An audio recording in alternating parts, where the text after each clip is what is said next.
नमस्कार मित्रों, political science learning with Jitendra YouTube channel पर आपका एक बार फिर से स्वागत है। मित्रों, यहाँ पर हम राष्ट्रपति सीरीज के अंतर्गत राष्ट्रपति की आपातकालीन शक्तियों का अध्ययन कर रहे हैं और आपातकालीन शक्तियों के अंतर्गत हमने अनुच्छेद 356 जो लागू होता है राज्य के अंतर्गत, राज्यों के अंदर, उसके बारे में थोड़ी चर्चा कर ली थी। उसके बारे में और आगे हम फिर से थोड़ा सा रिवीजन करते हुए पिछले वीडियो का आगे बढ़ते हैं। मित्रों, इससे पहले मेरा आपसे रिक्वेस्ट है, प्लीज़ आप इस वीडियो को लाइक ज़रूर करें, शेयर करें और कमेंट्स करना नहीं भूलें। मित्रों, इसमें फिर से मैं आपको रिक्वेस्ट कर रहा हूँ, इसमें आपका कोई खर्चा नहीं आता है, आपको कोई पैसा नहीं चुकाना पड़ता है, कहीं पर कोई मेहनत नहीं होती है। मित्रों, सिर्फ लाइक करने में और शेयर करने में, आपके लाइक करने से, आपके शेयर करने से ये वीडियो उन लोगों तक भी पहुंच सकता है जिनको वास्तव में पॉलिटिकल साइंस की आवश्यकता हो, ज़रूरत हो। क्योंकि यहाँ पर जो भी यहाँ से शुरू से लेकर आज तक भी जिसने राष्ट्रपति का टॉपिक पढ़ा होगा, राष्ट्रपति संबंधित मैंने जितने भी वीडियो डाले हैं उन सब के बारे में यदि अध्ययन किया होगा तो उसको ये महसूस ज़रूर हुआ होगा कि YouTube पर राष्ट्रपति संबंधित इतना मैटर अब तक नहीं बताया गया है, नहीं बताते मित्रों। कारण ये होता है, YouTube पर अधिकतर टीचर ऑफलाइन कोचिंगों में जो पढ़ाते थे वो टीचर पढ़ाते हैं अभी, तो वो सब चीज़ें अपनी ऑफलाइन क्लास की वो ऑनलाइन क्लास में YouTube पर नहीं बता सकते। अगर वो सब चीज़ें जो ऑफलाइन क्लास में पढ़ाते हैं वो सब चीज़ें यदि वो YouTube पर बता देते हैं तो फिर उनसे ऑफलाइन में कौन पढ़ेगा। इसलिए मित्रों, वो सब चीज़ें जो मैं बता रहा हूँ, ऑफलाइन क्लास का टीचर ऑनलाइन आकर यहाँ आपको यूट्यूब पर नहीं बता सकता। इसलिए मैं जो बता रहा हूँ वो सब चीज़ें वैलिड है बिल्कुल, और पूरा राष्ट्रपति संबंधित मैंने पूरा पढ़ा दिया। जो थोड़ा बहुत बचा हुआ है वो भी मैं पढ़ाने वाला हूँ। बाकी राष्ट्रपति संबंधित इससे अलावा कोई जानकारी नहीं बचती है जितनी हमने यहाँ पर कर ली है। ठीक मित्रों, तो शुरू करते हैं आज का। हमने पिछली वीडियो में अनुच्छेद 356 के बारे में अध्ययन किया था। आर्टिकल 356 किसी भी राज्य में लागू होता है, किस आधार पर लागू होता है? संवैधानिक तंत्र विफल हो जाने पर। संवैधानिक तंत्र का विफल होने का मतलब है किसी राज्य में संविधान के अनुसार शासन नहीं चल रहा हो।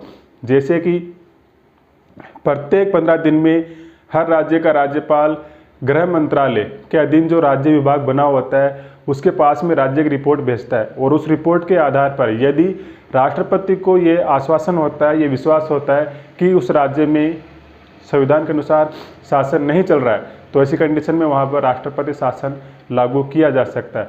या फिर अन्य किसी कारण से भी राष्ट्रपति को ये महसूस होता है कि यहाँ पर संविधान के अनुसार शासन नहीं चल रहा है, तो उस राज्य में राष्ट्रपति शासन लागू किया जा सकता है, राज्यपाल की सिफारिश पर भी और राज्यपाल की सिफारिश के बिना भी। इस बात का स्पष्ट प्रावधान करता है अनुच्छेद 356। हमने पिछली वीडियो में इसको जाना था।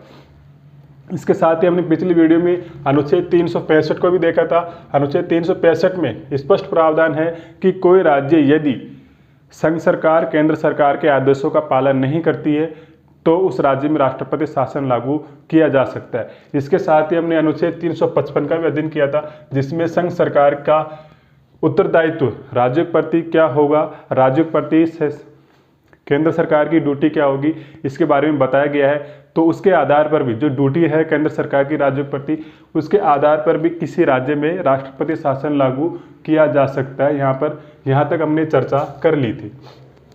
ठीक है मित्रों, अब आगे हम अनुच्छेद 356 की बात करते हैं। और अनुच्छेद 356 किसी राज्य में लागू हो जाता है तो क्या होगा? सबसे पहले तो वहाँ की जो सरकार है उसको बर्खास्त कर दिया जाएगा, निलंबित कर दिया जाएगा। और उसके बाद में जैसे हमने राष्ट्रपति शासन किसी राज्य में लागू किया है, उसके बाद में जस्ट 2 महीने के अंदर हमको संसद से अनुमति लेनी होगी। संसद से अनुमति लेनी होगी। 2 महीने के भीतर हमको संसद से अनुमति लेनी होगी। और यदि संसद अनुमति देती है तो वो जो राष्ट्रपति शासन हमने जिस राज्य में लगाया है वो 6 महीने के लिए लागू हो जाएगा, 6 माह के लिए लागू हो जाएगा। ठीक है मित्रों, अब आप इस बात को थोड़ी देर के लिए भूलिए और इसके अलावा जो 356 में लिखा हुआ है उसको समझने का प्रयास करना। अनुच्छेद 356 में लिखा हुआ है, जैसे हमने किसी राज्य में राष्ट्रपति शासन लागू कर दिया और राष्ट्रपति शासन लागू हुए 1 महीना बीत चुका है और अभी तक संसद ने उसको अपनी अनुमति नहीं दी है और इसी समय के भीतर लोकसभा का विघटन हो गया, लोकसभा का विघटन हो गया। ठीक है मित्रों, लोकसभा का विघटन हो गया तो क्या होगा, ऐसी कंडीशन में हमको राज्यसभा से अनुमति लेनी होगी।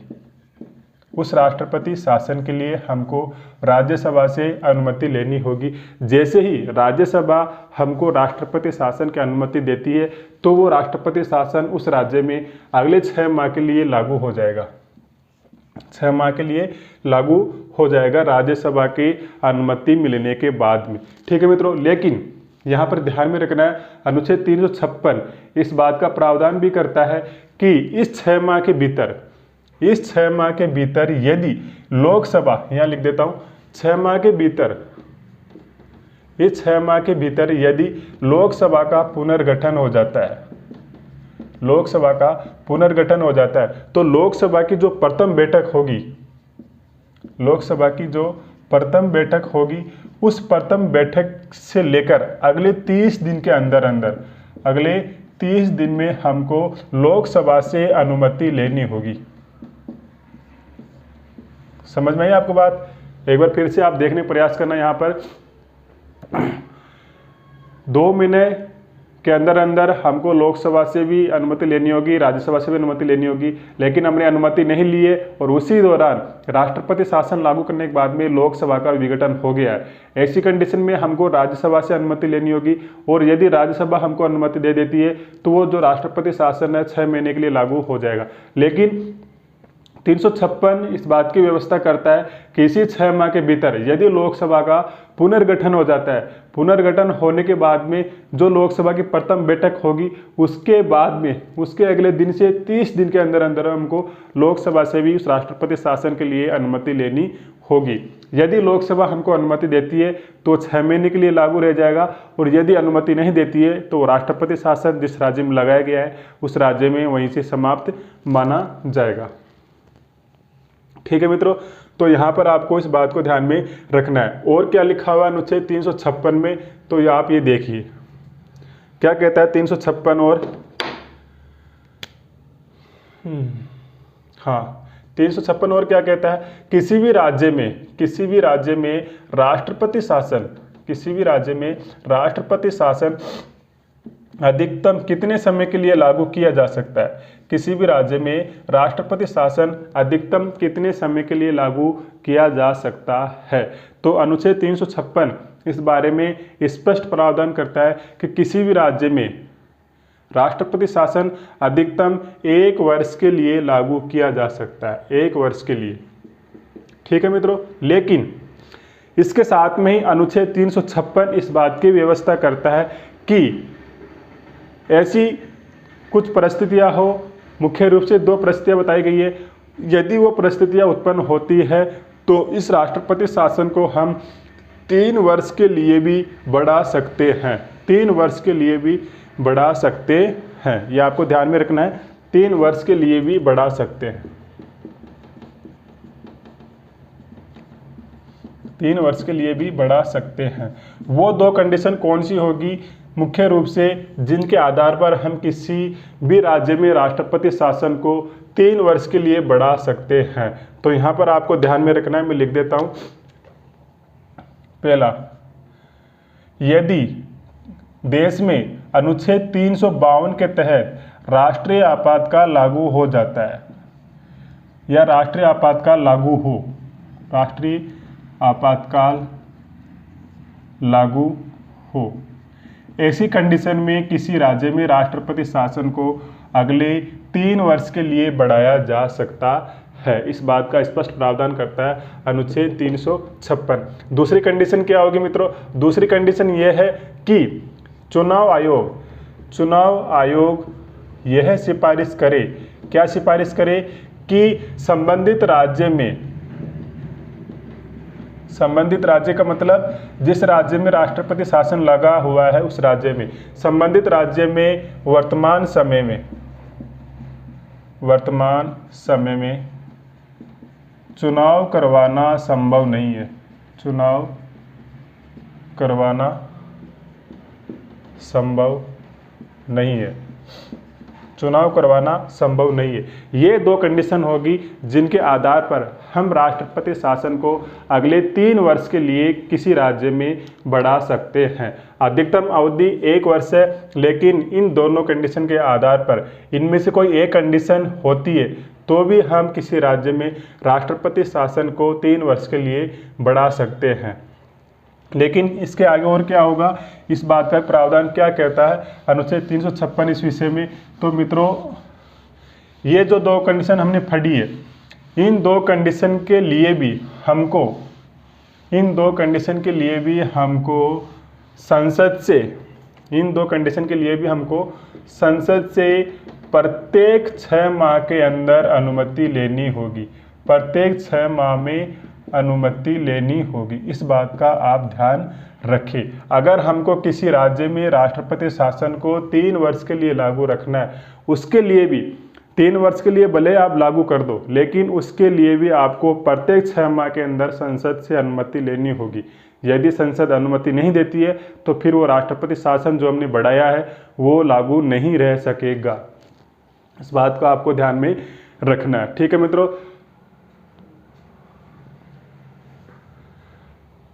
अब ये राष्ट्रपति शासन का टॉपिक पूरा हुआ। यहाँ पर राष्ट्रपति शासन लागू होने के बाद में क्या होता है, 356 किसी राज्य में लागू हो जाए उसका प्रभाव क्या होगा, इस बात को देखना है। प्रभाव क्या होगा, पहला, राष्ट्रपति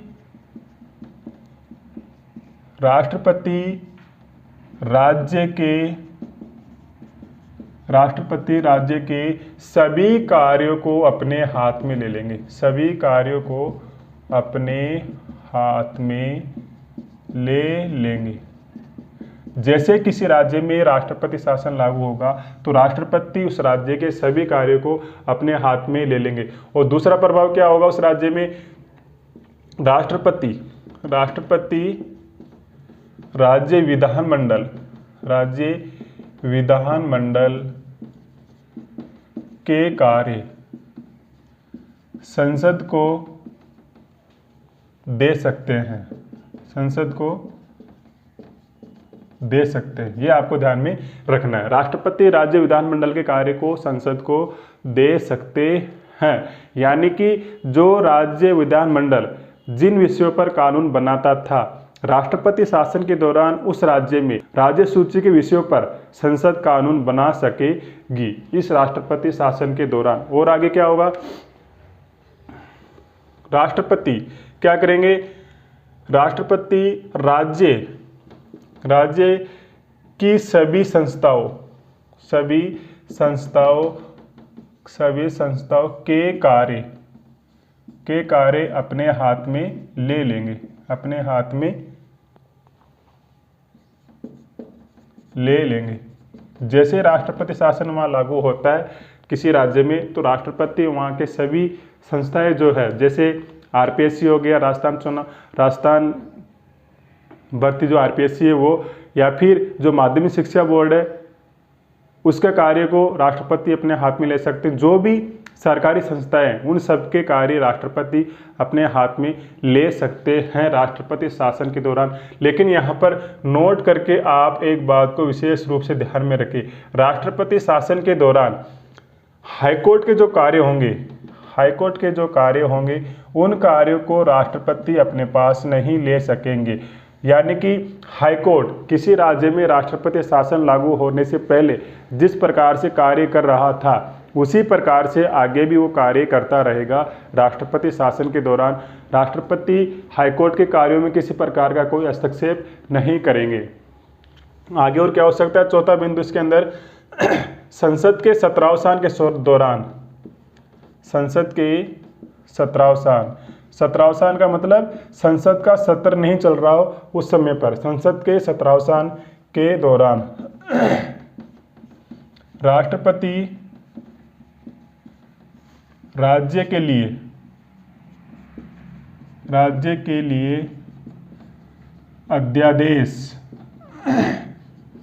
अध्यादेश जारी कर सकते हैं। यह आपको ध्यान में रखना है। मुख्य रूप से ये बिंदु जरूर आपको ध्यान में रखना है मित्रों। क्या राष्ट्रपति शासन के दौरान राष्ट्रपति किसी राज्य के लिए अध्यादेश जारी कर सकते हैं? तो यहाँ पर हमारा आंसर हाँ में होना चाहिए, यह आपको ध्यान में रखना है।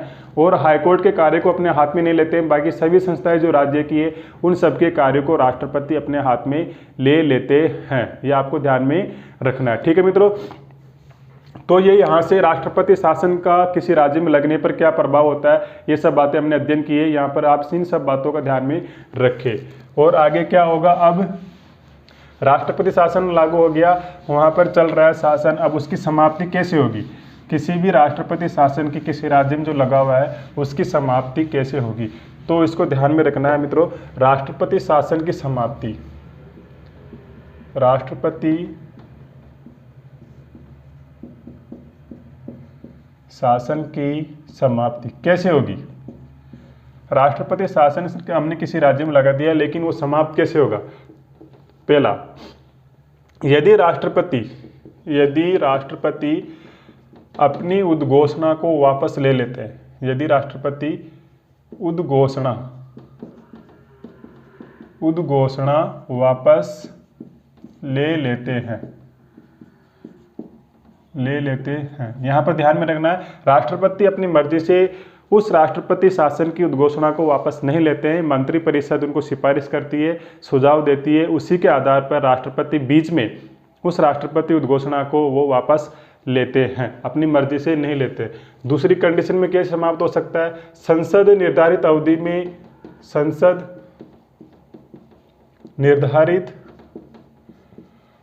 में अनुमति ना दे, ऐसी कंडीशन में भी राष्ट्रपति शासन समाप्त हो सकता है। यहाँ पर ध्यान में रखना मित्रों, जो राष्ट्रपति शासन को संसद अपनी अनुमति देती है वो किस बहुमत से देती है? वो देती है साधारण बहुमत से, ये ध्यान में रखना आप, साधारण बहुमत से। राष्ट्रपति शासन को संसद अपनी अनुमति देती है तो साधारण बहुमत से देती है। जबकि हमने पढ़ा है राष्ट्रीय आपातकाल के दौरान अनुच्छेद 352 के संबंध में, अनुच्छेद 352 लागू होता है तो 1 महीने के भीतर हमको संसद से अनुमति लेनी होती है। और संसद राष्ट्रीय आपातकाल को जो अनुमति देती है अपने विशेष बहुमत से देती है, ना कि साधारण बहुमत से। यहाँ पर ध्यान में रखना है, आपातकाल जो लागू हुआ है 352 के तहत, उसको संसद अपनी अनुमति अपने विशेष बहुमत से देती है। विशेष बहुमत का मीनिंग क्या होता है? विशेष बहुमत का मीनिंग होता है संसद के कुल सदस्य संख्या का बहुमत तथा उपस्थित व मतदान करने वाले सदस्यों का 2/3 बहुमत, ये विशेष बहुमत का मीनिंग होता है। और साधारण बहुमत का मीनिंग क्या होता है मित्रों? शायद मैंने उस पिछले वीडियो में थोड़ा सा मिस्टेक कर दिया हो बताने में, लेकिन यहाँ पर आप समझने का प्रयास करें। जैसे कि लोकसभा में 543 मेंबर है वर्तमान में, और संसद उस राष्ट्रपति शासन पर विचार विमर्श कर रही है, और विचार विमर्श करने के समय 540 मेंबर वहाँ पर उपस्थित है, 540 मेंबर वहाँ पर उपस्थित है। तो ऐसी कंडीशन में क्या होगा? ये जो 540 मेंबर है इनमें जो वोट देने वाले, जैसे 540 ही वोट देने वाले, तो हमको इनका बहुमत चाहिए साधारण बहुमत कैसे निकालेंगे? 2 का भाग लगाकर 2 दूनी 4, 2 7 270, ये अपने को बहुमत चाहिए। इस बहुमत से यदि संसद उसको पारित करती है साधारण बहुमत से, तो राष्ट्रपति शासन लागू रहता है। ठीक है मित्रों, तो यहाँ पे ये ध्यान में रखना आपको कि साधारण बहुमत से राष्ट्रपति शासन को संसद अपनी अनुमति देती है। तो यहाँ तक ये हो गया। अब इसके बाद में क्या होगा? इसके बाद में क्या होगा? खत्म हो गया राष्ट्रपति शासन वाला टॉपिक, यहाँ पर आगे कुछ नहीं होगा। आगे तो वो होगा जो मैं अब आपको बताने वाला हूँ। क्या बताने वाला हूँ? 356 राज्यों में लागू होता है। ठीक है, हमने अध्ययन कर लिया है।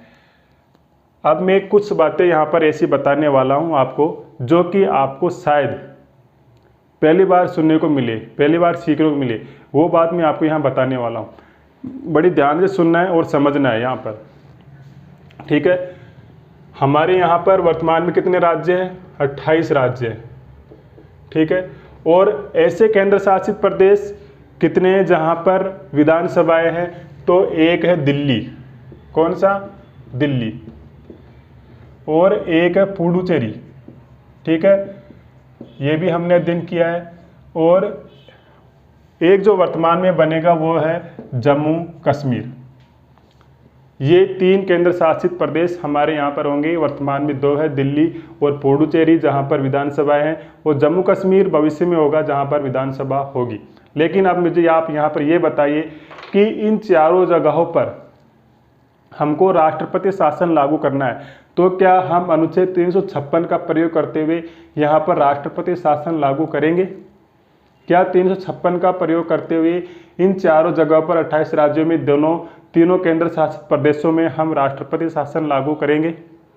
तो मित्रों यहाँ पर आप ध्यान में रखें, मैं आपको बताने वाला हूँ संविधान के अनुसार, संवैधानिक प्रावधानों के अनुसार। तो यहाँ पर ये जो 28 राज्य है, इनमें तो हम राष्ट्रपति शासन अनुच्छेद 356 के तहत ही लागू करेंगे। लेकिन दिल्ली जो केंद्र शासित प्रदेश है, यहाँ पर हमको यदि राष्ट्रपति शासन लागू करना है, राष्ट्रपति शासन लागू करना है, तो कौन से अनुच्छेद के तहत लागू होगा? आर्टिकल 239A(b), ठीक है। ये आपके लिए बिल्कुल नया पॉइंट हो सकता है मित्रों, जहां तक मेरे को लगता है, क्योंकि हम यही पढ़ते आए हैं कि राज्य में राष्ट्रपति शासन लागू होता है अनुच्छेद 356 के तहत संवैधानिक तंत्र विफल होने पर, राज्यपाल की सिफारिश होने पर। लेकिन राज्यपाल की सिफारिश के बिना भी तो हम राष्ट्रपति शासन लागू कर सकते हैं, इस बात का स्पष्ट प्रावधान करता है 356।